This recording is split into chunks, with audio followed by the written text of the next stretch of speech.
ಸಾತ್ವಿಕ್ ಈಗ ನೋಡು ಸಾತ್ವಿಕ್ ಮೇಡಮ್ ನೋಡು ಸಿದ್ಧಲಿಂಗ ಮಹಾರಾಜ್ ಕಿ ಜೈ.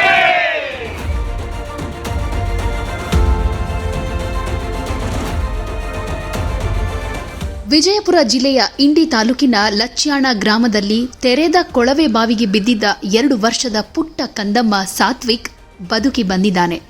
ಎನ್ಡಿಆರ್ಎಫ್, ಎಸ್ಡಿಆರ್ಎಫ್ ಹಾಗೆ ಅಗ್ನಿಶಾಮಕ ಸಿಬ್ಬಂದಿ ಸತತ 20 ಗಂಟೆಗಳ ಕಾಲ ತೀವ್ರ ಕಾರ್ಯಾಚರಣೆ ನಡೆಸಿ ಸಾತ್ವಿಕ್ನನ್ನ ಜೀವಂತವಾಗಿ ಹೊರಗಡೆ ತಂದಿದ್ದಾರೆ. 20 ಗಂಟೆಗಳ ಕಾಲ ಅನ್ನ, ನೀರು, ಗಾಳಿ, ಬೆಳಕು ಇಲ್ಲದೆ 2 ವರ್ಷದ ಮಗು ಬದುಕುಳಿದಿದ್ದೇ ಒಂದು ದೊಡ್ಡ ಪವಾಡ ಅಂತ ಸ್ವತಃ ವೈದ್ಯರೇ ಆಶ್ಚರ್ಯ ವ್ಯಕ್ತಪಡಿಸ್ತಾ ಇದ್ದಾರೆ.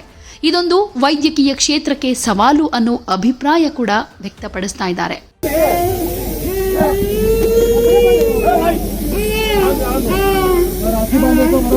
ಸರಿ ಸರಿ ಸರಿ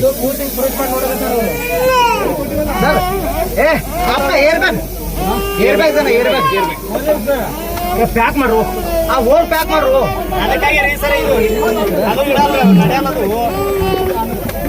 ಸತತ 20 ಗಂಟೆಗಳ ಕಾಲ ಕಾರ್ಯಾಚರಣೆ ನಡೆಸಿ ಸಾತ್ವಿಕ್ನನ್ನ ಜೀವಂತವಾಗಿ ಹೊರತಂದು ನೇರವಾಗಿ ಇಂಡಿ ಆಸ್ಪತ್ರೆಗೆ ರವಾನಿಸಲಾಯಿತು. ಇಂಡಿ ತಾಲೂಕು ವೈದ್ಯಾಧಿಕಾರಿಗಳು ಹಾಗೆ ಸಿಬ್ಬಂದಿ ಸೇರಿದ ಹಾಗೆ ಆಕ್ಸಿಜನ್, ಪಲ್ಸ್ ರೇಟ್ ಸೇರಿದ ಹಾಗೆ ಮಗುವಿನ ಆರೋಗ್ಯ ಸ್ಥಿತಿಯನ್ನ ಪರಿಶೀಲನೆ ಮಾಡಿದ್ರು. ಮಗುವಿಗೆ ಯಾವುದೇ ಗಾಯಗಳಾಗಿಲ್ಲ. ಹಾಗೆ ಮಗುವಿನ ಆರೋಗ್ಯ ಕಂಡು ವೈದ್ಯರೇ ಶಾಕ್ ಆಗಿದ್ದಾರೆ. ಆರೋಗ್ಯ ತಪಾಸಣೆ ನಂತರ ಸಿಟಿ ಸ್ಕ್ಯಾನ್ ಮಾಡಿಸೋದಕ್ಕೆ ಜಿಲ್ಲಾಸ್ಪತ್ರೆಗೆ ರವಾನಿಸಲಾಯಿತು. ಸದ್ಯಕ್ಕಂತೂ ಸಾತ್ವಿಕ್ ಆರಾಮವಾಗಿದ್ದಾನೆ. ಆದ್ರೆ ತಲೆ ಕೆಳಗಾಗಿ ಬಿದ್ದಿರೋದ್ರಿಂದ ಸಿಟಿ ಸ್ಕ್ಯಾನ್ ಮಾಡಿಸೋದಕ್ಕೆ ಜಿಲ್ಲಾಸ್ಪತ್ರೆಗೆ ಕಳಿಸಿದೀವಿ ಅಂತ ಹೇಳಿದ್ರು. ಇದು ವೈದ್ಯಕೀಯ ಕ್ಷೇತ್ರಕ್ಕೆ ಸವಾಲು. ಪವಾಡ ರೀತಿಯಲ್ಲಿ ಸಾತ್ವಿಕ್ ಬದುಕುಳಿದಿದ್ದಾನೆ ಅಂತ ಆಶ್ಚರ್ಯ ವ್ಯಕ್ತಪಡಿಸಿದ್ರು. ನಿಜವಾಗ್ಲೂ 20 ಗಂಟೆಗಳ ಕಾಲ ಅನ್ನ, ನೀರು, ಗಾಳಿ, ಬೆಳಕು ಇಲ್ಲದೆ ದೊಡ್ಡವರಿಗೆ ಇರೋದಕ್ಕಾಗೋದಿಲ್ಲ, ಅಸ್ವಸ್ಥಗೊಳ್ತಾರೆ. ಅಂಥದ್ರಲ್ಲಿ 2 ವರ್ಷದ ಮಗು ಸಾತ್ವಿಕ್ 20 ಗಂಟೆಗಳ ಕಾಲ ಅನ್ನ, ನೀರು, ಗಾಳಿ, ಬೆಳಕು ಇಲ್ಲದೆ ಬದುಕಿ ಬಂದಿರೋದೇ ದೊಡ್ಡ ವಿಸ್ಮಯ. ಆ ಚಿಕ್ಕ ಪೈಪ್ನ ಒಳಗಡೆ ಅಲುಗಾಡೋದಕ್ಕೂ ಆಗೋದಿಲ್ಲ. ಅಂಥದ್ರಲ್ಲಿ ಸಾತ್ವಿಕ್ ಬದುಕಿ ಬಂದಿದ್ದಾನೆ.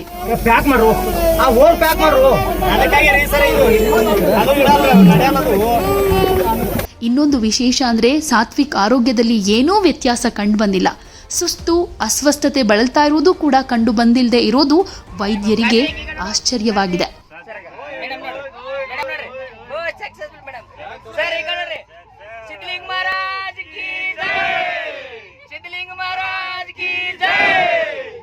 ಮಗು ಬದುಕಿ ಬಂದಿದ್ದ ಖುಷಿಗೆ ಸಿದ್ಧಲಿಂಗ ದೇವರೇ ನಮ್ಮ ಮಗುವನ್ನ ರಕ್ಷಣೆ ಮಾಡಿದ್ದಾನೆ ಅಂತ ಆಸ್ಪತ್ರೆ ಸಿಬ್ಬಂದಿಯವರು ಕೂಡ ಸಿದ್ಧಲಿಂಗ ಮಹಾರಾಜ್ ಕಿ ಜೈ ಅಂತ ಘೋಷಣೆಗಳನ್ನ ಕೂಗಿ ಸಂತಸವನ್ನ ವ್ಯಕ್ತಪಡಿಸ್ತಾ ಇದ್ದಾರೆ.